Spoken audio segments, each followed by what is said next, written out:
السلام علیکم ورحمۃ اللہ وبرکاتہ۔ بسم اللہ الرحمن الرحیم۔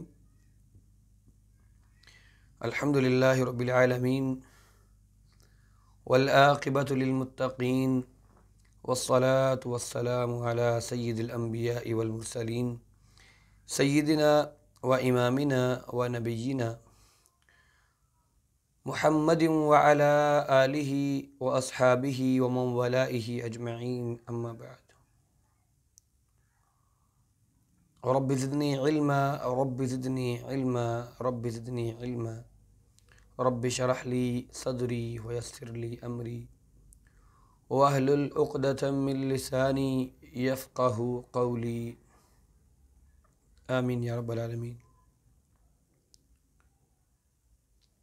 ہم نے کل ارکان اسلام میں دوسرا رکن یعنی نماز کے بارے میں، صلاۃ کے بارے میں ہم پڑھ رہے تھے، اور جس میں ہم نے یہ سمجھا کہ نماز پڑھنی ہے مردوں نے باجماعت جا کر مسجد میں پڑھنی ہے، عورتوں نے اپنے گھروں کے اندر پڑھنی ہے، اور مسجد کے اندر عورتوں کے لیے جگہ اور موقع ہو تو وہ مسجد میں جا کر بھی نماز پڑھ سکتی ہیں۔ آخر میں ہم نے ایک بات رکھی تھی آپ کے سامنے کہ اللہ کے نبی صلی اللہ علیہ وسلم نے ارشاد فرمایا، صلو کما رأیتمونی اصلی، نماز اس طرح سے ادا کرو، نماز اس طرح سے پڑھو جس طرح سے مجھے نماز پڑھتے ہوئے تم لوگ دیکھتے ہو۔ اب اس کے لیے صلو کما رأیتمونی اصلی، کئی لوگ کہتے ہیں جی یہ صرف مردوں کے لیے ہے، عورتوں کے لیے نہیں ہے، عورتوں اور مردوں کی نماز میں فرق ہے، یہ اس طرح سے نہیں کیا جائے گا۔ بخاری شریف کے اندر یہ حدیث موجود ہے، اس کو نکال لی جائے۔ امام بخاری رحمہ اللہ یہ حدیث اس کتاب کے اندر لے کر آئے ہیں، اور جو صاحب کتاب ہے اس نے جس انداز میں وہ باب باندھا ہے اور اللہ کے نبی صلی اللہ علیہ وسلم کی نماز کو بیان کیا ہے، تو صاحب کتاب یہ بہتر جانتے تھے کہ یہ حدیث اکیلی عورتوں کے لیے ہے، اکیلے مردوں کے لیے ہے، یا دونوں کے لیے ہے۔ کوئی شخص یہ دعویٰ کرتا ہے کہ عورت اور مرد کی نماز کے اندر فرق ہے، تو اس کا یہ دعویٰ نماز کے طریقہ کے اندر درست نہیں ہے۔ نماز کا جو طریقہ ہے، پڑھنے کا جو انداز ہے، اس میں نبی کریم صلی اللہ علیہ وسلم سے کوئی صحیح حدیث ثابت نہیں ہے کہ اللہ کے نبی صلی اللہ علیہ وسلم نے عورتوں کو نماز کا طریقہ الگ سے بتایا ہو اور مردوں کو نماز کا طریقہ الگ سے بتایا ہو، جبکہ عورتوں کے لیے نبی مکرم صلی اللہ علیہ وسلم کے پاس ایک دن مقرر تھا کہ وہ اس دن آتی، اللہ کے نبی صلی اللہ علیہ وسلم سے دین کو سیکھتیں۔ اس لیے میرے محترم بھائیوں، میری عزیز بہنوں، میرے عزیز طالب علم اور طالبات، اس بات کا پختہ عزم کر لیں، اس بات کو صحیح سچے دل سے سمجھ لیں کہ نماز کا اصل طریقہ وہی ہے جو نبی کریم صلی اللہ علیہ وسلم نے جس طرح سے انہیں اللہ رب العزت نے سکھایا، اسی طرح سے انہوں نے ہمیں بتلایا۔ تو جو شخص بھی یہ سمجھتا ہے، جو یہ کہتا ہے کہ اللہ کے نبی صلی اللہ علیہ وسلم نے عورتوں کو نماز کا کوئی الگ سے طریقہ بتلایا ہے اور مردوں کو نماز کا طریقہ کوئی الگ سے بتلایا ہے، تو ایسا شخص جو بات کر رہا ہے وہ بالکل بے دلیل بات ہے، اس کا کوئی دلیل کے ساتھ کوئی تعلق نہیں ہے۔ نبی کریم صلی اللہ علیہ وسلم نے نماز جس طریقے پر سکھائی، وہ طریقہ وہی ہے جو محمد رسول اللہ صلی اللہ علیہ وسلم نے اللہ رب العزت سے سیکھا، یعنی اللہ رب العزت کی طرف سے جو اللہ کے نبی صلی اللہ علیہ وسلم پر وحی اتری اور جبرائیل امین نے جو طریقہ ان کو سکھایا، اسی طریقے پر اللہ کے نبی صلی اللہ علیہ وسلم نے نماز کا اور کسی بھی نیک عمل کا طریقہ اپنی امت کو بتایا ہے، اور اللہ کے نبی نے اس معاملے کے اندر کسی طرح کی کوئی کوتاہی نہیں کی، یہ سمجھ لیجیے۔ پھر اپنی ایک چیز کو ثابت کرنے کے لیے اپنے ایک معاملے کو ثابت کرنے کے لیے اس کے لیے ضعیف احادیث کا سہارا لینا، اس کے لیے یہ سمجھنا کہ جی فضائل میں ضعیف احادیث بھی چل جاتی ہیں، یہ ایسا نہیں ہے، ایسا کر لیا جائے۔ یہ ائمہ کرام کی بھی اپنی محنتیں ہیں، ہم تمام ائمہ کرام کی محنت کی، ان کی دین کے ساتھ محبت کی، ان کے خلوص کی عزت کرتے ہیں، اور ائمہ کرام نے جو اس دین کے لیے اپنی زندگیوں کے اندر قربانیاں دی ہیں ان کے ہم صدقے دل سے معترف ہیں۔ لیکن یہ دین محمدی ہے، اور وہی صرف اور صرف محمد رسول اللہ صلی اللہ علیہ وسلم پر اترتی ہے۔ اس لیے جب یہ وہی اللہ کے نبی پر اترتی ہے اور اترتی تھی تو پھر اللہ کے نبی ہی اس بات کے حقدار ہیں کہ اللہ کے نبی کی ہر بات کو من و عن تسلیم کر لیا جائے، اس میں چونکہ چنانچہ اگر مگر لیکن ویکن کا سہارا نہ لیا جائے۔ جب اللہ کے نبی کی طرف سے ایک حکم آ گیا، ایک امر آ گیا، تو پھر اس پر وہ حرف آخر ہے، اس پر پھر یہ نہیں کہنا کہ جو وہ یہ کہتا ہے، فلاں یہ کہتا ہے، ایسے بھی چل جائے گا، ویسے بھی ہو جائے گا۔ نہیں میرے بھائیو، صلو کما رأیتمونی اصلی، نماز اس طریقے سے پڑھنی ہے جس طریقے سے محمد رسول اللہ صلی اللہ علیہ وسلم کی نماز تھی۔ اب سب سے پہلی چیز نماز کے لیے کیا ضروری ہے؟ سب سے پہلی چیز نماز کے لیے ضروری یہ ہے کہ نماز ہم نے قبلہ رخ ہو کر پڑھنی ہے۔ نماز قبلہ رخ ہو کر پڑھنی ہے، اور قبلے کو آج کل تلاش کرنا کوئی مشکل نہیں ہے، موبائلوں کے اندر ایپس موجود ہیں، انٹرنیٹ آپ کے پاس موجود ہے۔ انٹرنیٹ نہ بھی ہو تب بھی کمپاس نام سے ایک جو پکچر ہے وہ آپ کو مل جاتی ہے، اور اسی طرح سے اگر آپ کے پاس انٹرنیٹ کی سہولت موجود ہو تو آپ گوگل پر ڈائریکٹلی جا کر بھی فائنڈ قبلہ لکھتے ہیں تو گوگل آپ کو ڈائریکٹلی آپ کے کیمرے کے ذریعے 360 جو زاویہ ہے اس میں آپ کیمرے کو موو کرتے ہیں تو گوگل آپ کو ڈائریکٹلی اس کی لوکیشن بتاتا ہے کہ قبلہ اس طرف ہے۔ تو یہ کوئی مشکل کام نہیں ہے، تو اس لیے آج کل قبلہ تلاش کرنا کوئی مشکل نہیں ہے۔ تو نمازی کے لیے ضروری یہ ہے کہ وہ قبلہ رخ ہو کر منہ کرے گا، اور دوران نماز اپنی آنکھوں کو کھلا رکھے گا اور اپنی نظروں کو سجدے کی جگہ پر رکھے گا۔ اور اس کے لیے دلیل کیا ہے؟ اس کے لیے دلیل یہ ہے کہ نمازی کے لیے ضروری یہ ہے کہ وہ قبلہ رخ ہو کر کھڑا ہو۔ حدیث اس کے لیے کیا ہے؟ حدیث اس کے لیے آپ کو سنن ترمذی کے اندر، بلکہ ابن ماجہ اور صحیح بخاری کے اندر بھی، اور صحیح مسلم کے اندر بھی، اور ابن ماجہ کے اندر بھی آپ کو اس کے بارے میں احادیث مل جاتی ہیں۔ اور اسی طرح سے نمازی اپنی آنکھیں کھلی رکھے اور نظر جو ہے وہ سجدہ کی طرف رکھے، اس پر آپ کو سنن البیہقی الکبریٰ کے اندر آپ کو حدیث مل جاتی ہے، اور اسی طرح مسند حاکم کے اندر بھی آپ کو حدیث ملتی ہے۔ دوسری چیز کیا ہے؟ دوسری چیز ہے نیت کرنا۔ ہم نے کل بھی کہا تھا کہ نیت دل کے ارادے کا نام ہے، نیت زبان سے، قول کا نام، اقرار کا نام نیت نہیں ہے، وہ اظہار ہوا کرتا ہے۔ جب زبان سے آپ کہہ دیتے ہیں کہ میں یہ کام کرنے والا ہوں یا میں یہ کام کرنے لگا ہوں تو وہ آپ اظہار کر رہے ہیں، بتا رہے ہیں، تکلم کر رہے ہیں، وہ نیت نہیں ہے، وہ آپ کلام کر رہے ہیں۔ نیت دل کے ارادے کا نام ہے، جو آپ نے دل میں سوچا، جو آپ کے یہاں چل رہا ہے، جو آپ پلان کر رہے ہیں، اس کو نیت بولتے ہیں۔ اور پلاننگ کبھی منہ سے بیان جب کی جاتی ہے تو ہم کہتے ہیں یہ پریزنٹیشن ہے۔ تو بہرحال نیت دل کے ارادے کا نام ہے۔ آپ کو پتہ ہونا چاہیے کہ میں کون سی نماز پڑھ رہا ہوں اور کتنی رکعتیں میں نے پڑھنی ہیں، کیونکہ اللہ کے نبی صلی اللہ علیہ وسلم نے ارشاد فرمایا انما الاعمال بالنیات، اعمال کا دار و مدار نیتوں پر ہے۔ صحیح بخاری کے اندر یہ پہلی حدیث موجود ہے۔ پھر اسی طریقے سے یہ بات کہنا کہ زبان سے کہ جی میں اتنی رکعتیں پڑھنے لگا ہوں، امام کے پیچھے ہوں، قبلے کی طرف میرا منہ ہے، 4 رکعتیں میں نے فرض پڑھنے ہیں یا 2 رکعتیں میں نے سنتیں پڑھنی ہیں، اکیلا ہوں، انفرادی ہوں، یہ بات صحیح سند کے ساتھ ثابت نہیں ہے۔ نہ اللہ کے نبی نے، نہ اللہ کے نبی کے اصحاب نے، نہ تابعین نے، نہ تبع تابعین نے، کسی نے، نہ فقہاء کرام میں سے کسی نے اس طرح سے الفاظ کے ساتھ نیت ان سے ثابت شدہ نہیں ہے۔ ایک بڑی عقل مندی والی بات ہے، اگر ہم تھوڑا سا دماغ استعمال کریں، کامن سینس کی بات ہے، ساری نماز اللہ اکبر سے لے کر السلام علیکم ورحمۃ اللہ تک ساری کی ساری نماز جو ہے وہ عربی کے اندر ہے۔ وہ کوئی انگریز پڑھے گا عربی کے اندر پڑھے گا، کوئی پنجابی پڑھے گا عربی کے اندر، کوئی سندھی پڑھے گا عربی کے اندر، کوئی بلوچی پڑھے گا وہ بھی عربی کے اندر، کوئی پشاور سے پڑھے عربی کے اندر، کوئی پٹھان پڑھے عربی کے اندر، کوئی فارسی پڑھے، کوئی دنیا کا، کوئی رشین ہو، فرینچ ہو، کوئی کسی بھی دنیا کے ملک کے ساتھ تعلق رکھتا ہو، جب وہ نماز پڑھے گا تو وہ اللہ اکبر سے ہی شروع کرے گا اور السلام علیکم سے ہی شروع کرے گا پوری نماز کے اندر۔ کوئی ایک لفظ، کوئی ایک ورڈ وہ اپنے پاس سے اردو میں، انگلش میں، پشتو میں، فارسی میں، رشین زبان میں، فرنچ میں، یا وہ کسی بھی زبان میں، سندھی میں، پنجابی میں، پشتو میں، کسی زبان میں بھی وہ پوری نماز کے اندر ایک لفظ شامل نہیں کر سکتا۔ تو پھر نیت اگر نماز کا حصہ ہوتی اور اگر یہ اللہ کے نبی صلی اللہ علیہ وسلم کی طرف سے بتایا گیا عمل ہوتا تو پھر یہ عربی کے اندر ہوتی۔ یہ بڑی عقل کی بات ہے اگر انسان سمجھے تو۔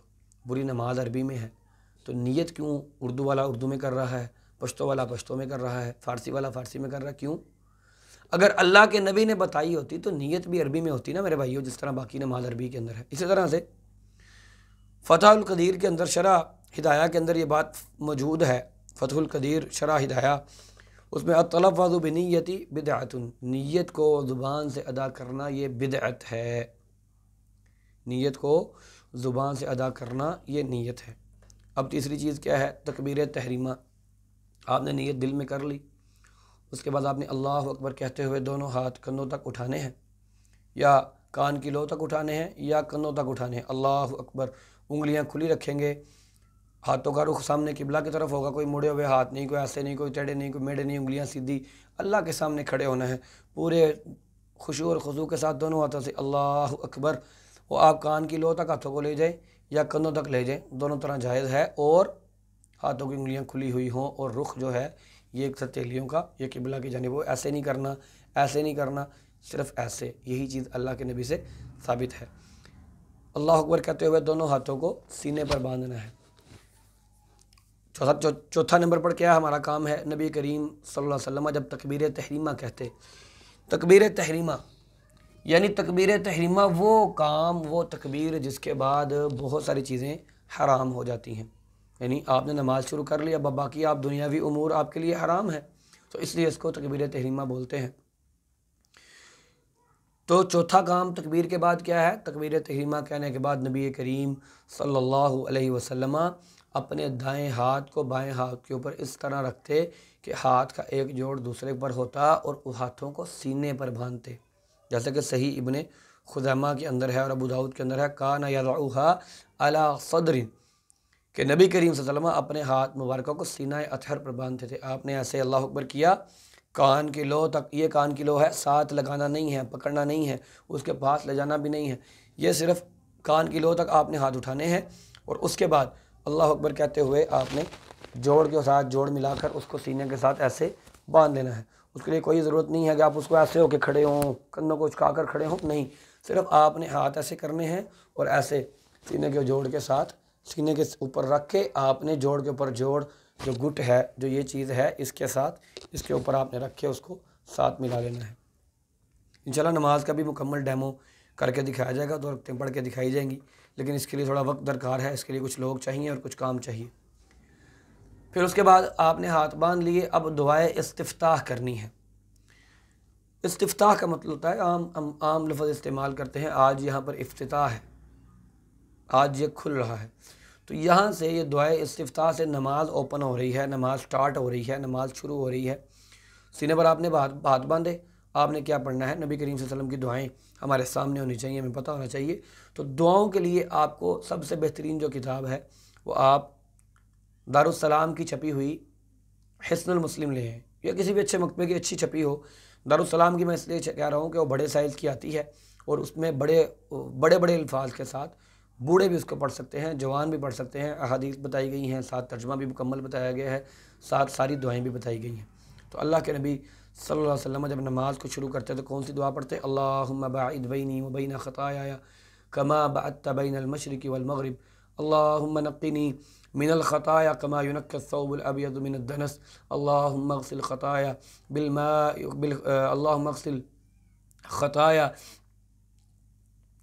بالماء والثلج والبرد، اللہم اغسل خطایا بالماء والثلج والبرد، کہ اے اللہ میرے گناہوں کو اور میرے درمیان تو اتنا مجھ سے گناہوں کو دور کر دے جتنا تو نے فاصلہ رکھا ہے مشرق اور مغرب کے درمیان۔ اللہم باعث بینی و بین خطایای کما بعدت بین المشرق والمغرب، اللہ میرے اور میرے گناہوں کے درمیان مشرق اور مغرب جتنی دوری پیدا کر دے۔ اللہم نقینی من الخطایا کما ینقی الثوب الابیض من الدنس، اللہ مجھے گناہوں سے اس طرح سے تو پاک کر دے جس طرح سفید کپڑے کو میل کچیل سے پاک کیا جاتا ہے۔ اللہم اغسل خطایای بالماء والثلج والبرد، اے اللہ تو مجھے میری غلطیوں سے اس سے پانی اور برف اور اولوں کے ساتھ دھو دے، یعنی مجھے میرے گناہوں سے پاک صاف کر دے۔ یہ دعا اللہ کے نبی سے ثابت ہے۔ اور دوسری دعا جو عام طور پر ہم پڑھتے ہیں، سبحانک اللہم و بحمدک و تبارک اسمک و تعالی جدک و لا الہ غیرک، یہ دعا بھی اللہ کے نبی صلی اللہ علیہ وسلم سے ثابت شدہ ہے کہ اے اللہ تو پاک ہے اپنی تعریف کے ساتھ، اور تیرا نام بڑا ہی بابرکت ہے اور بلند ہے، تیری شان اور تیری شان بہت بلند ہے اور تیرے سوا کوئی معبود نہیں ہے۔ اس کے بعد تعوذ پڑھی جائے گی، یعنی دعائے استفتاح آپ نے پڑھ لی، اللہم باعث پڑھ لی، سبحانک اللہم و بحمدک پڑھ لی، اس کے بعد آپ پڑھیں گے اعوذ باللہ من الشیطان الرجیم کہ اللہ میں شیطان مردود سے پناہ میں آتا ہوں، تیری پناہ میں آتا ہوں شیطان مردود سے۔ اس کے بعد بسم اللہ پڑھیں گے، بسم اللہ الرحمن الرحیم کہ میں شروع کرتا ہوں اللہ رحمان اور رحیم کے نام سے، اور پھر اس کے بعد سورۃ الفاتحہ پڑھنی ہے۔ سورۃ الفاتحہ نماز کا رکن ہے، اس کے بغیر نماز نہیں ہوتی۔ نبی کریم صلی اللہ علیہ وسلم کی حدیث ہے، صحیح بخاری کے اندر بھی ہے، صحیح مسلم کے اندر بھی ہے، اللہ کے نبی صلی اللہ علیہ وسلم نے ارشاد فرمایا لا صلاۃ لمن لم یقرأ بفاتحۃ الکتاب، کہ جس شخص نے سورۃ الفاتحہ نہیں پڑھی اس شخص کی نماز نہیں ہے۔ اب سمجھنا کیا ہے، سورۃ الفاتحہ آپ نے ایک ایک آیت کر کے پڑھنی ہے۔ اب وہ آپ نے جب پڑھنی ہے تو امام ہو، مقتدی ہو، منفرد ہو یا اجتماعی نماز ہو، وہ نماز سری ہو یا وہ نماز جہری ہو، یعنی سری نماز کون سی؟ جس کے اندر ہم قرات ہم بھی اور امام بھی اونچی آواز میں نہیں کرتا بلکہ ہم آہستہ آواز میں، مثلا ظہر ہے اور عصر ہے۔ اس طرح جہری نماز کون سی ہے؟ وہ نمازیں جن میں امام اونچی آواز میں تلاوت کرتا ہے، فجر کی نماز، مغرب کی نماز اور عشاء کی نماز۔ تو پھر سورۃ الفاتحہ ہم نے پڑھنی ہے، چاہے جماعت کے ساتھ نماز پڑھیں چاہے اکیلے نماز پڑھیں۔ سورۃ الفاتحہ کون سی ہے؟ بسم اللہ الرحمن الرحیم الحمد للہ رب العالمین الرحمن الرحیم مالک یوم الدین ایاک نعبد و ایاک نستعین اہدنا الصراط المستقیم صراط الذین انعمت علیہم غیر المغضوب علیہم ولا الضالین آمین۔ اب سورۃ الفاتحہ ہم نے پڑھنی ہے تو پھر اس کے بعد اونچی آواز میں آمین کہنی ہے۔ سورۃ الفاتحہ کا ترجمہ آپ سب کو آتا ہے، پھر بھی ہم یہاں پر دہرا دیتے ہیں کہ سب تعریفیں اس اللہ ایک کے لیے ہیں جو سارے جہانوں کا پروردگار ہے، نہایت مہربان ہے اور بہت زیادہ رحم کرنے والا ہے اور روز جزا کا مالک ہے۔ اے اللہ ہم تیری ہی عبادت کرتے ہیں اور تجھ سے ہی مدد چاہتے ہیں، ہمیں سیدھا راستہ دکھا، ان لوگوں کا راستہ دکھا جن پر تو نے انعام کیا، اور ان لوگوں کا راستہ نہ دکھا جن پر تیرا غضب ہوا، اور نہ ہی گمراہوں کا راستہ دکھا۔ اس کے بعد پھر آمین کہا جائے گا، اور آمین کا مطلب ہوتا ہے کہ اللہ تعالیٰ ہماری دعا کو قبول کر لے۔ سورۃ الفاتحہ کے اختتام پر آمین کے بارے میں بہت سارے لوگ اختلاف رکھتے ہیں کہ جی یہ پڑھی نہیں جائے گی، آمین آہستہ آواز میں کہنا چاہیے، ایسا نہیں ہے۔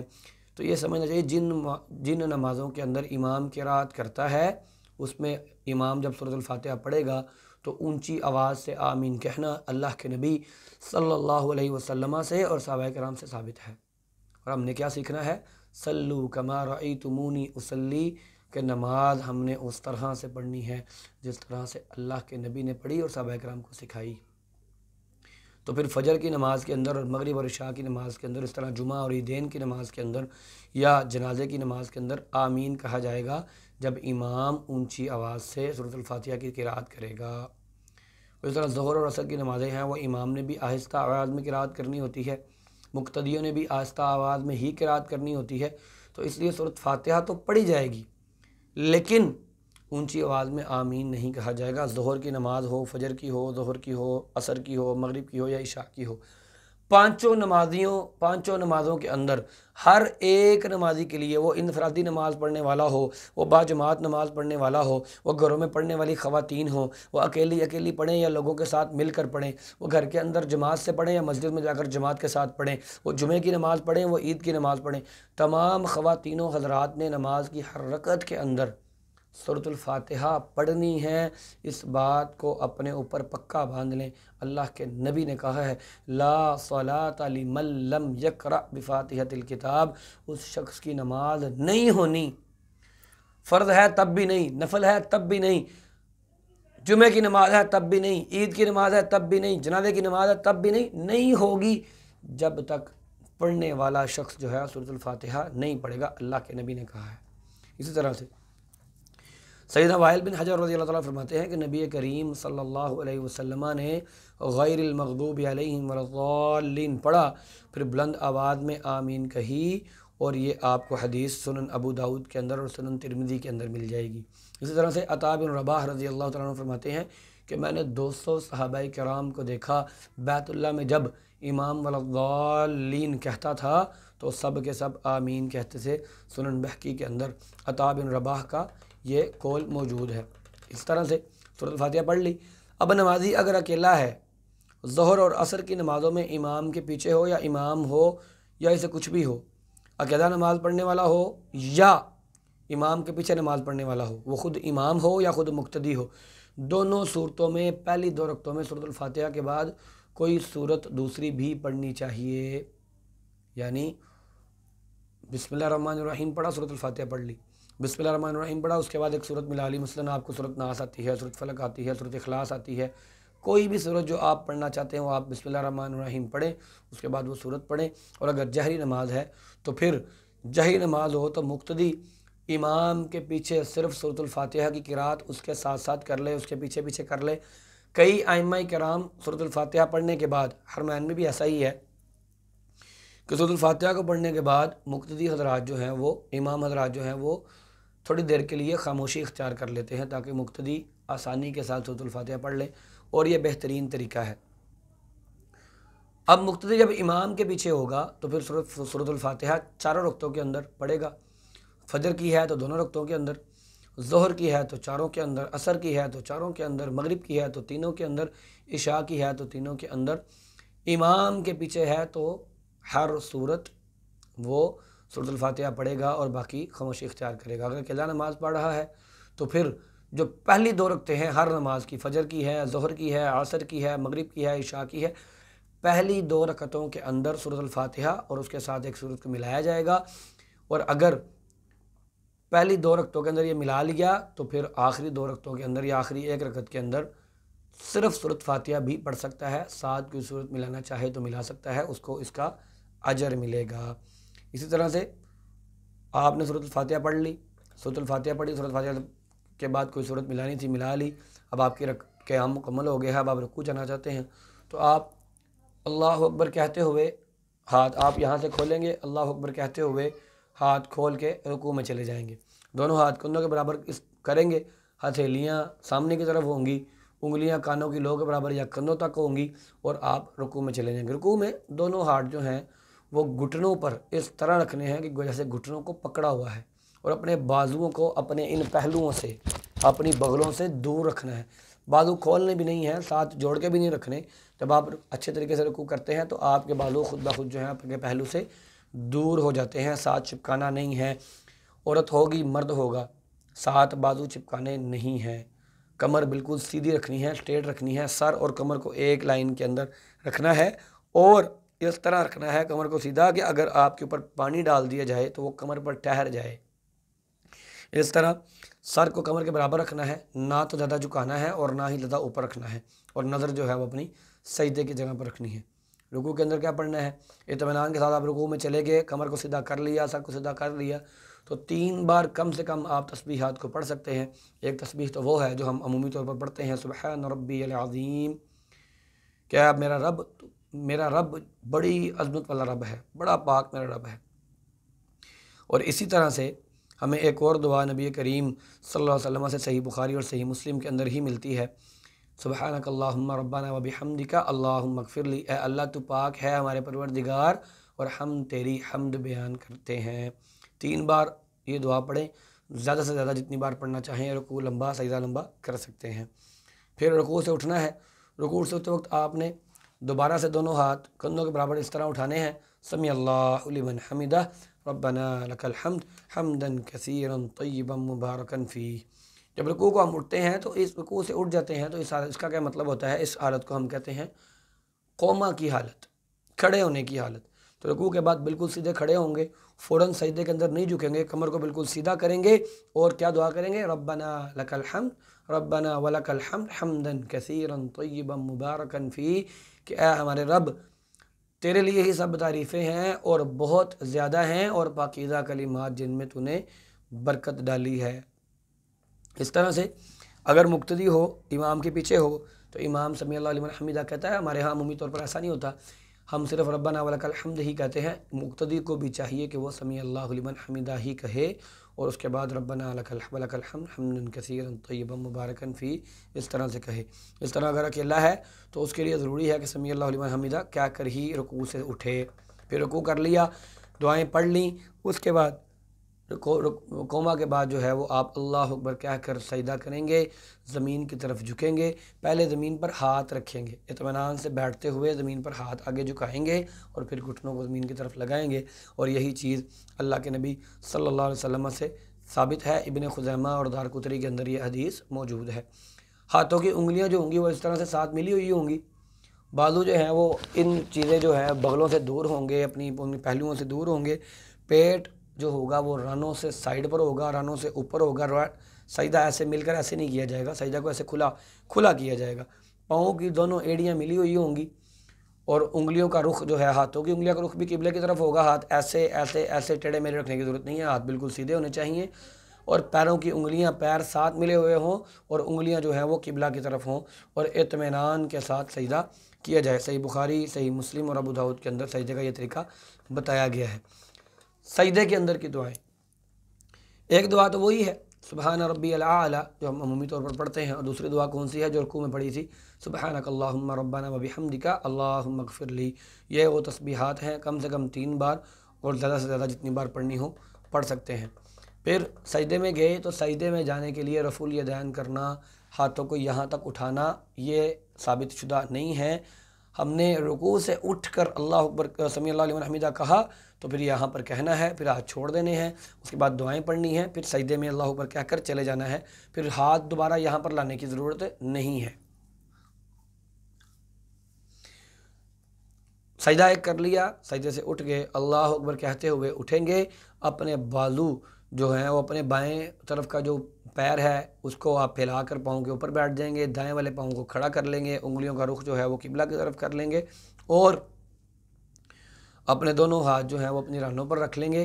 ساتھ چپکانے کی ضرورت نہیں ہے، جتنا آپ نیچرلی ہو کر بیٹھ سکے سکون سے اس طرح سے بیٹھیں۔ اور کیا دعا پڑھنی ہے؟ دعا پڑھنی ہے اللہم اغفر لی ورحمنی واہدنی واجبرنی ورفعنی واہدنی وعافنی ورزقنی۔ یہ بہت سارے الفاظ کے ساتھ اس کی حدیثیں ملتی ہیں، اللہم اغفر لی ورحمنی واجبرنی ورفعنی واہدنی وعافنی ورزقنی، اور اسی طرح سے رب اغفر لی۔ اب کئی لوگ ہوتے ہیں سجدہ کرتے ہیں اور کرتے ساتھ ہی دوبارہ فوراً سجدے میں چلے جاتے ہیں، تو یہ 2 سجدوں کے درمیان بیٹھنا یہ بھی نماز کے رکن میں سے ایک رکن ہے، اس کے بغیر یہ درست نہیں ہوگا۔ تو یہ جب سجدے میں آپ اٹھ کر دعائیں کریں گے تو دعا کیا ہے؟ اللہ مجھے بخش دے، مجھ پر رحم کر دے، مجھے ہدایت دے دے، میرے نقصان کو پورا کر دے، مجھے اللہ تو عافیت بخش دے، مجھے روزی دے دے، مجھے تو بلندیاں عطا کر دے۔ اور ہم لوگ کیا کرتے ہیں؟ اس موقع کو، دعا کے موقع کو ضائع کر دیتے ہیں، دعا جہاں پر کرنی چاہیے تھی وہاں پر نہیں کی، سلام پھیرا، فٹافٹ ہاتھ اٹھائے، منہ پر مارے اور چل باہر، یہ طریقہ کار درست نہیں ہے۔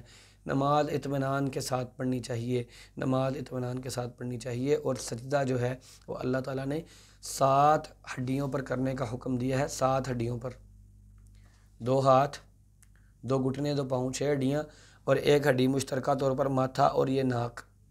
ماتھا لگا ہونا چاہیے، ناک لگے ہونے چاہیے، دونوں ہاتھ لگے ہونے چاہیے، دونوں گھٹنے اور دونوں پاؤں لگے ہونے چاہیے۔ یہ یاد رکھا جائے کہ اس کا حکم جو ہے اللہ رب العزت کی طرف سے اللہ کے نبی کو ایسے ہی دیا گیا ہے۔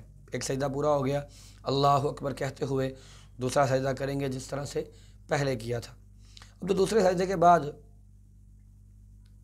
جب آپ دوسری رکعت کے لیے اب آپ نے کھڑا ہونا ہے تو یہ نہیں کرنا کہ سجدہ کر لیا اور سجدے سے اٹھے اور فوراً کھڑے ہو گئے۔ جلسہ استراحت کرنا ہے، بیٹھنا ہے۔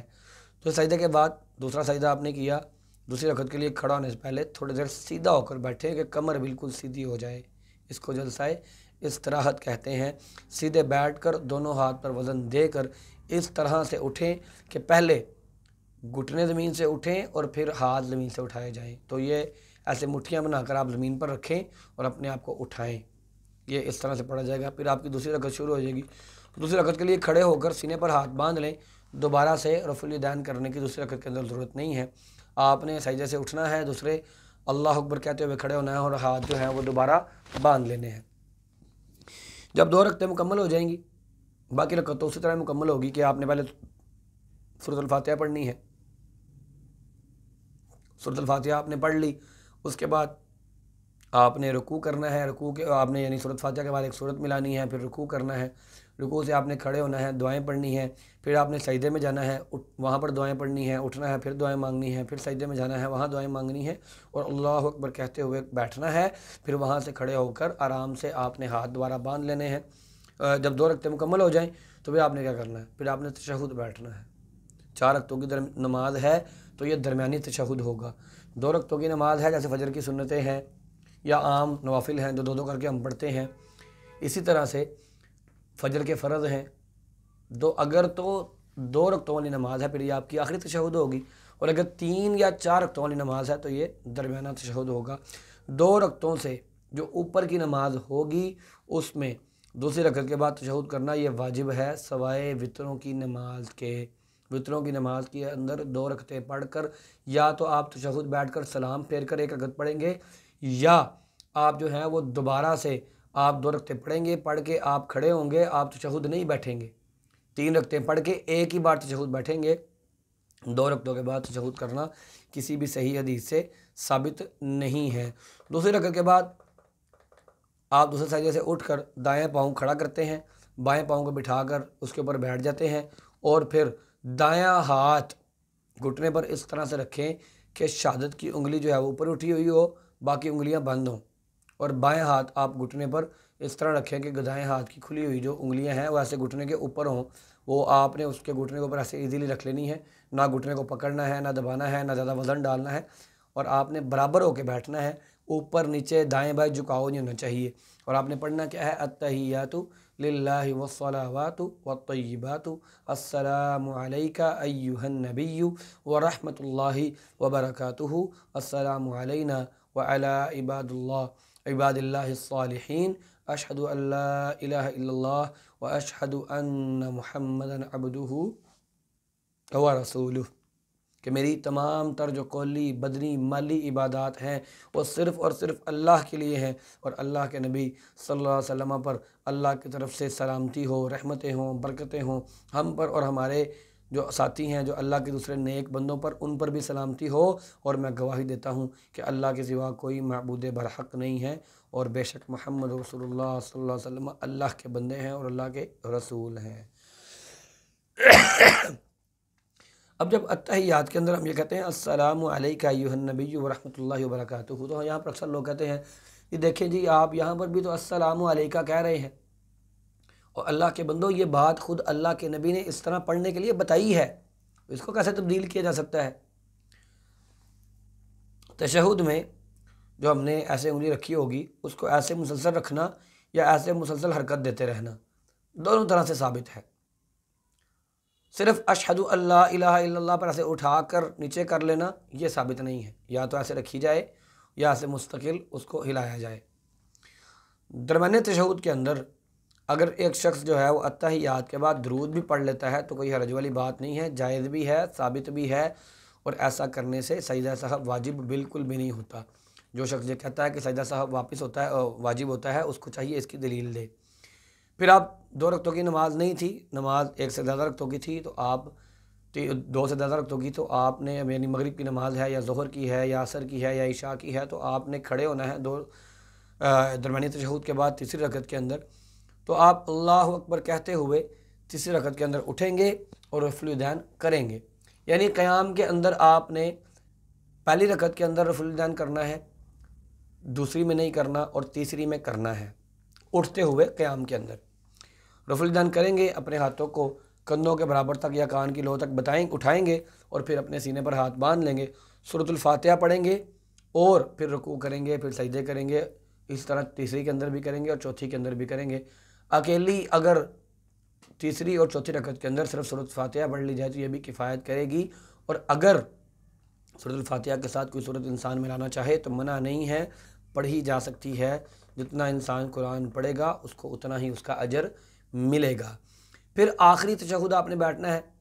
آپ کی 2 رکعتوں کی نماز تھی تب بھی آخری تشہد آپ نے بیٹھنا ہے، آپ کی 3 کی نماز تھی تب بھی آپ نے آخری تشہد بیٹھنا ہے، اور آپ کی اگر 4 کی نماز تھی رکعتوں کی تو آپ نے تشہد آخری بیٹھنا ہے۔ آخری تشہد کے لیے آپ جب رکعت مکمل کر لیں، تشہد پر بیٹھیں، تو اپنے آپ نے بائیں پاؤں کو آپ نے اس طرح بیٹھنا ہے کہ بایاں پاؤں آپ بیٹھیں گے زمین پر اور بائیں پاؤں کو دائیں پاؤں کے نیچے سے باہر، دائیں ٹانگ کے نیچے سے باہر نکال دیں گے۔ اس کو تورک کہتے ہیں۔ بیٹھیں گے اپنی ہپ پر، سرین پر بیٹھیں گے اور تورک کریں گے، بایاں پاؤں جو ہے وہ دائیں ٹانگ کے نیچے سے نکالیں گے اور التحیات پڑھیں گے۔ اس کے بعد جب آپ نے کلمہ شہادت پڑھ لیا، اس کے بعد درود ابراہیمی پڑھیں گے۔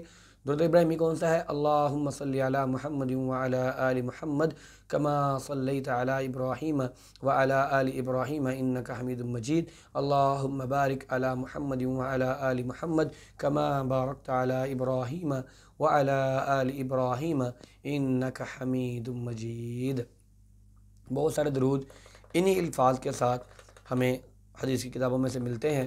یہی درود عام طور پر بھی پڑھنا چاہیے، یہی درود نماز کے لیے بھی پڑھنا چاہیے، اور جو دوسرے تیسرے درود ہیں، ہمیں درود تنجینہ اور اس کا اتنا اجر اور اتنا اجر اور فلاں، اور یہ ہم درود پڑھنے کا ذکر جو ہے وہ پہلے کر چکے ہیں کہ اللہ کے نبی صلی اللہ علیہ وسلم نے فرمایا جو شخص ایک بار درود پڑھتا ہے اللہ تعالیٰ اس کو 10 نیکیاں دیتا ہے، اس کے 10 گناہوں کو معاف فرماتا ہے، اس کے 10 درجات کو بلند کرتا ہے۔ اللہ کے نبی نے جو درود بتایا ہے اس سے 10 نیکیاں ملتی ہیں۔ جو درود ہم دنیا والے بتائیں گے، کسی سے 10 لاکھ، کسی سے 8 لاکھ، کسی سے 50 لاکھ، کسی سے 80 لاکھ، یہ اللہ کے نبی نے نہیں بتایا۔ میرے بھائیوں، ان سے بچ جائیں۔ اور پھر جب آپ نے درود پڑھ لیا تو پھر آپ کو یہ ایک دعا پڑھ سکتے ہیں، کون سی؟ اللہم انی اعوذ بک من عذاب القبر واعوذ بک من فتنة المسیح الدجال واعوذ بک من فتنة المحیا والممات، اللہم انی اعوذ بک من المعصم والمغرم۔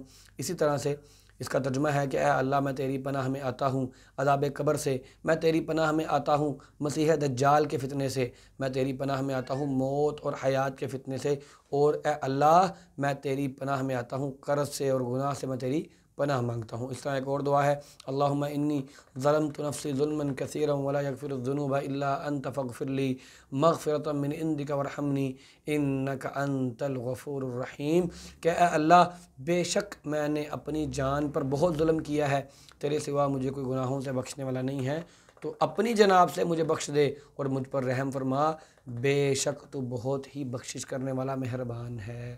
اس طرح اور بھی بہت ساری دعائیں ملتی ہیں، ان میں سے آپ ایک بھی پڑھ سکتے ہیں اپنے پاس سے مزید عربی دعائیں۔